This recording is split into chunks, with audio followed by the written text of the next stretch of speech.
What's up guys, this is Sean Tan and today we are in DC Residency, Damansara City.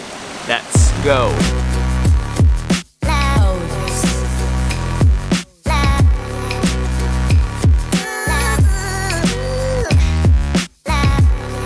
Next development as well, there's this mall called DC Mall and there's this hotel called Sofitel. And it's all together with this Guocoland Towers, which is their office building. In this mall, there's only Hong Leong Bank ATM machines. And even when you put in your slots, right, the background is also DC Residency, which is this plot of land, which is this master plan as well. So we have just traveled out from the mall on the left and then hotel is on the right.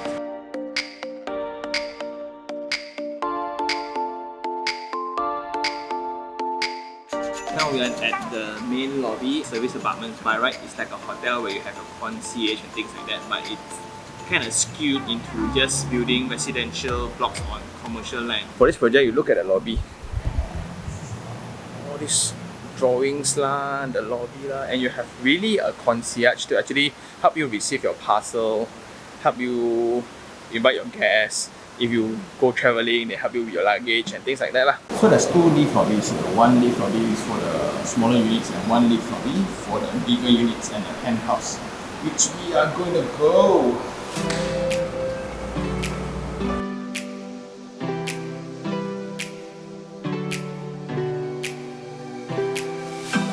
Now we are in the unit, so let me just get through the spec first. So this is a 48535 plus 1 room unit, 6 bathroom, 6 car parks.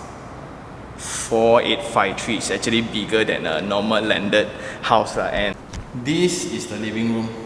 You can see double height. I don't even know is it double height or triple height already. Whew. I think to give a better scale of space, right, this is how big the living room is. You can see how big, walao eh.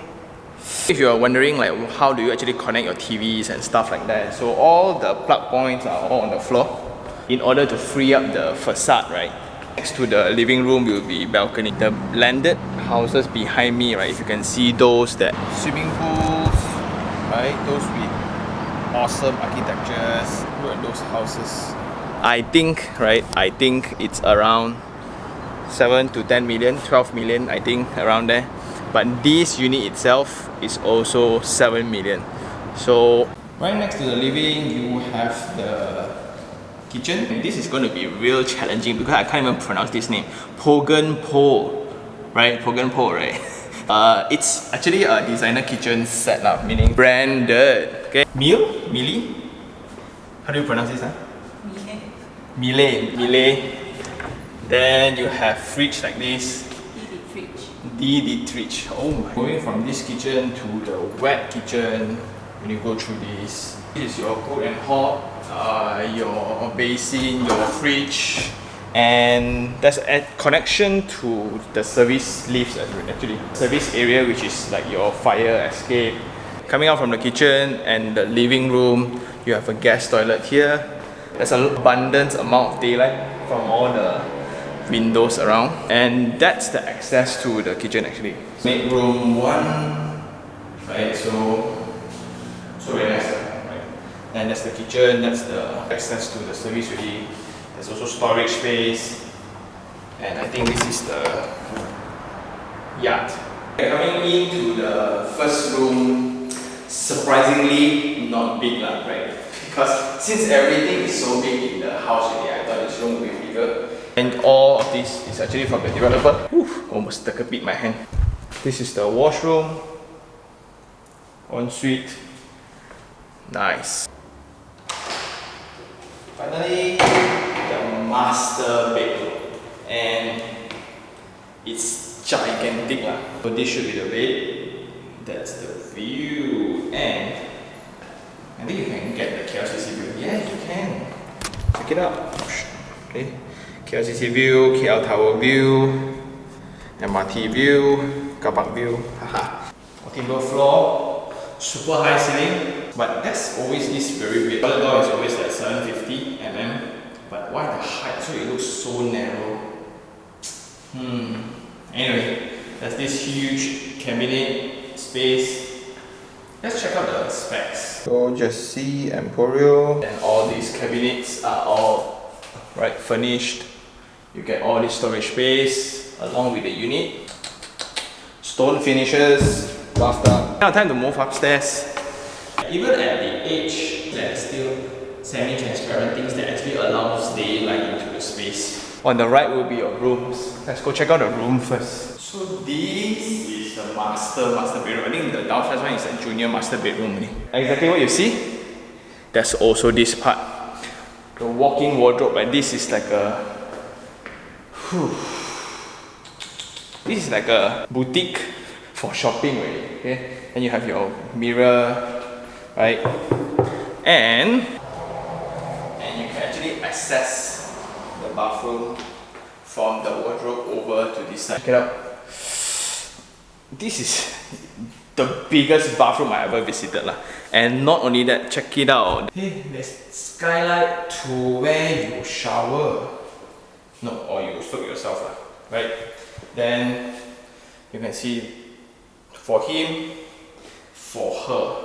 They isolated the shower area and the WC area, right? And generally, it's seriously so well lit.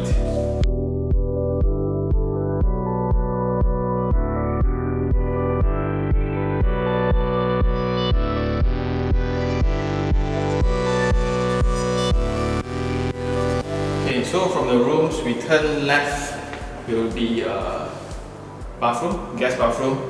And this is another access space from the lift, right? That's how we come from 27th floor. Now it's 28th floor, you can actually access this space directly. Okay, anyway, let's go to the office. Two doors actually brings you to the same space, and there's a few usage for this space. Room space, audio room. Because this is the highest floor, right? You get to see all these mechanical things. Not only you get views like this, but you also get views like this. From the room, there's this corridor to a pantry. So this pantry, it's like 70% smaller than the wet kitchen downstairs. But it's for you to make drinks, for you to actually have snacks and things like that. But the weird thing is, how can such an amazing bathroom, right, be connected to this pantry? And I don't understand why there needs to be two doors. Such a small pantry, there's 1 door, 2 door, 3 door, 4 door. Why?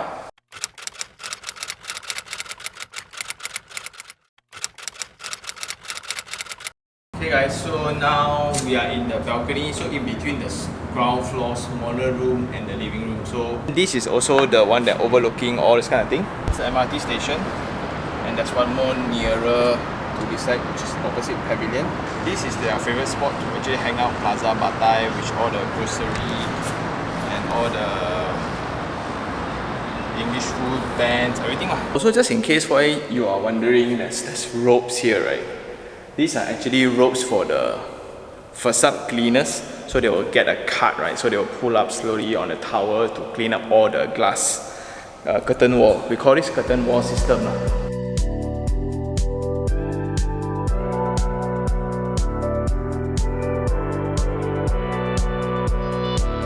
Check out the swimming pool.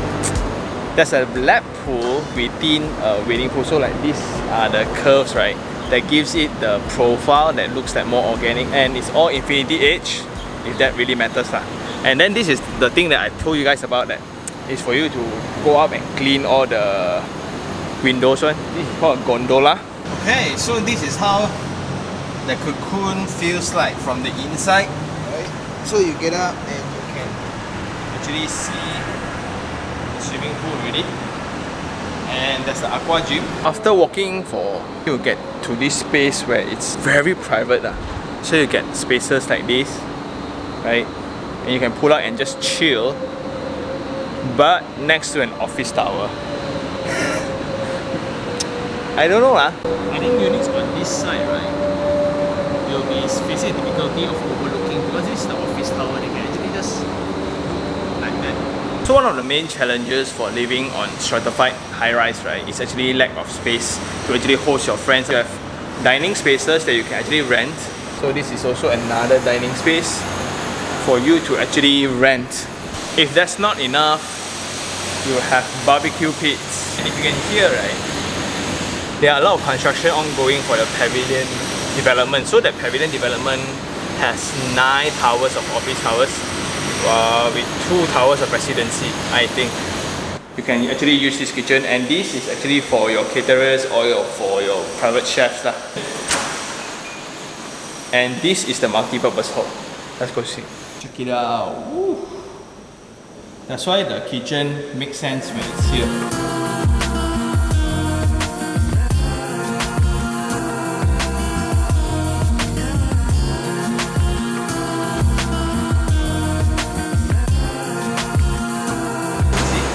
All posters because we are going to mini theater.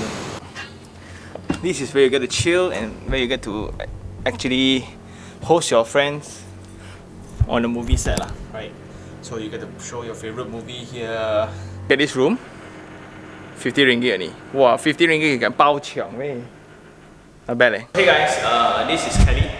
Whoa. Who will be the main buyers and tenants for this?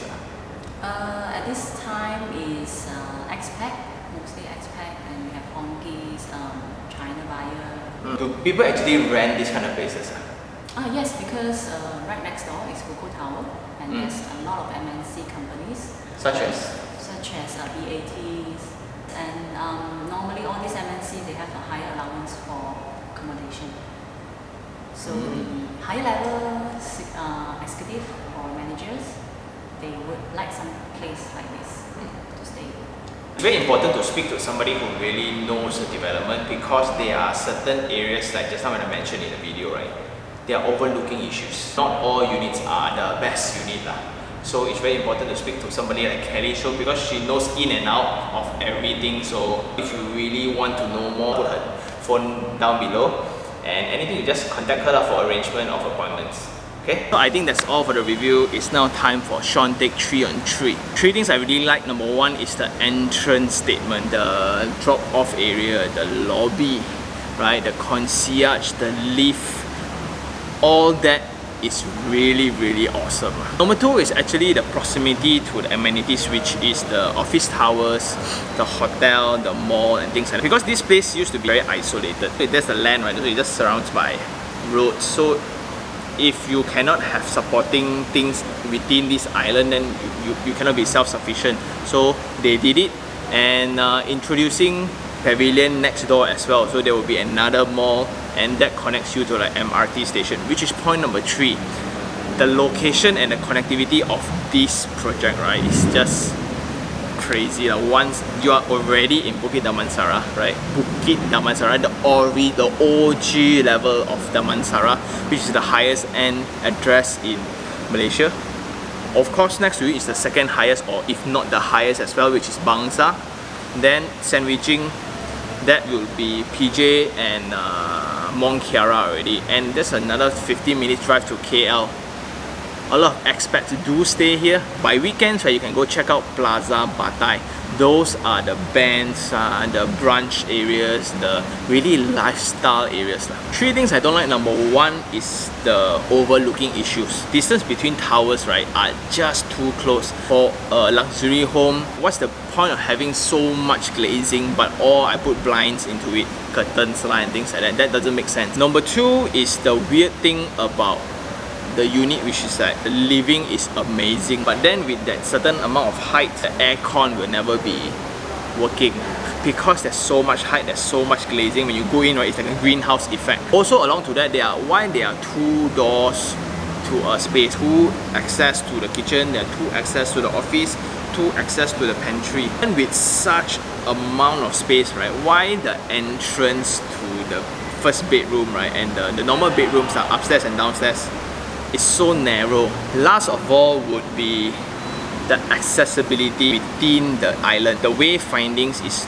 not excellently done, meaning like, because if you want to go to the mall, you want to go to the hotel, you want to go to the residence, you want to go to the office, it uses the same access, right?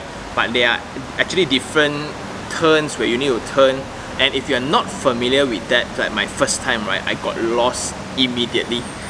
Wow, all tat down lah, don't know go where lah. So in conclusion, do I really like the project? Of course I like it lah, but whether 7 million for this or 7 million for a landed piece of property. Another finding is there's a lot of surrounding bungalows, right, with those huge mansions. A lot of them are actually opting to stay in a high rise like this. So they call this downsizing, not downgrading, and downsizing the unit. And I think with the upcoming pavilion, which is going to again change and rock the entire landscape of this area, 9 to 10 blocks of new buildings. So I think that's all for this video. If you really like this video, like it, share it, and even subscribe for more information like this. This is Sean Tan. Ciao.